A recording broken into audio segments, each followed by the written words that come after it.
आता पाहूया लोकसभेच्या रणसंग्रामासंदर्भातल्या टॉप 9 बातम्या। सीबीआयकडून प्रफुल्ल पटेलांना मोठा दिलासा। 2017 मधील भ्रष्टाचार आरोप प्रकरणी पटेलांना सीबीआयकडून क्लीन चिट। झष्कातील सकल मराठा समाजाच्या बैठकीला विजय करंजकर उपस्थित। ठाकरे गटाने तिकीट कापल्यानंतर करंजकर नाराज। करंजकर काय भूमिका घेतात याकडे लक्ष।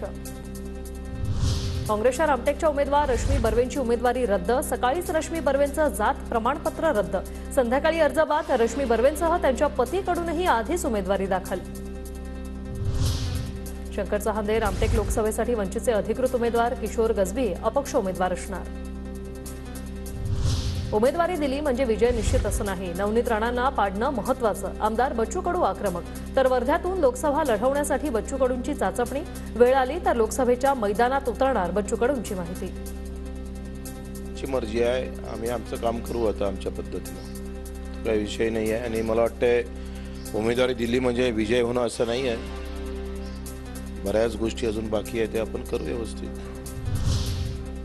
अमरावतीच्या विकासासाठी एनडीएच्या सर्व घटक पक्षांनी एकत्र यावं। वरिष्ठ नेत्यांना एकत्र येण्याची मी फक्त विनंती करू शकते। अडसूळ आणि कडूंच्या भूमिकेवर नवनीत राणांची प्रतिक्रिया। मला वाटते की वेळ जसं जसं निघन तसं तसं आपल्याला सगळी गोष्टी पाहायला लागते। आणि मला एवढा विश्वास आहे की मोदीजींच्या ज्यांना सपना पूर्ण करायचा आहे आणि देशाचा विकास करायचा आणि अमरावतीचा विकास करायचा आहे, ते नक्की मंचवर येतील। मतभेद सोडून सगळ्यांना एकमेकाला साथ देतील। अमरावतीतून अपक्ष लढण्यावर अभिजित अडसूळ ठाम। भाजपच्या नवनीत राणांविरोधात लढण्यासाठी घेतला उमेदवारी अर्ज। बच्चू कडूंची उद्या दुपारी 1 वाजता महत्त्वाची पत्रकार परिषद। बच्चू कडू नवनीत राणांविरोधात उमेदवारीची घोषणा करण्याची शक्यता।